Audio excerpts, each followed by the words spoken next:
জানি আমার ওপর তোমরা হয়তো অনেকে অভিমান করে আছো, সেটাই স্বাভাবিক। কারণ আমি তো এতদিন ভিডিওস পোস্ট করতেই পারিনি। কিন্তু কি করব বলো, আমি তো কাজের জন্য হায়দ্রাবাদে একা থাকি। আর তোমরা নিশ্চয়ই জানো যে আমি কিছুদিনের জন্য বাড়ি গেছিলাম, তাই সবটা সময় ব্যস্তই থেকেছি। আর অনেক ভালো সময় কাটিয়েছি আমার বাড়ির লোকের সাথে, তাই সেরম ভিডিওস তোলাই হয়নি। আর কি জানো, আমার বাড়ির লোকগুলো না খুবই ক্যামেরা শাই, তাই আমিও ওদের আর জোর করি না। সবার কমফর্টনেসটা তো মাথায় রাখতে হয়, তাই না? যাই হোক, আমি তো কালকে ফিরে গেছি, আর এবার থেকে ডেলি ভিডিওস আসবে। তবে আমি আমার বাড়ির ওখানে কিছু what I it in a day videos film করেছি, সেইগুলোও আস্তে আস্তে শেয়ার করব তোমাদের সাথে। আমি জানি আমাদের এই ইউটিউব ফ্যামিলিটা অনেকটা ছোট, কিন্তু যা ভালোবাসা তোমরা আমাকে দাও বা আমার ভিডিওসে দাও, আমি কিন্তু সেটার জন্য সব সময় খুশি ফিল করি।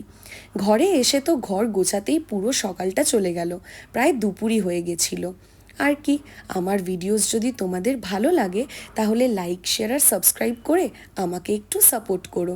তারপর ঘরটর গুছিয়ে চান করে পুজো দিয়ে খেয়ে নিলাম লাঞ্চ। আসছি তাহলে।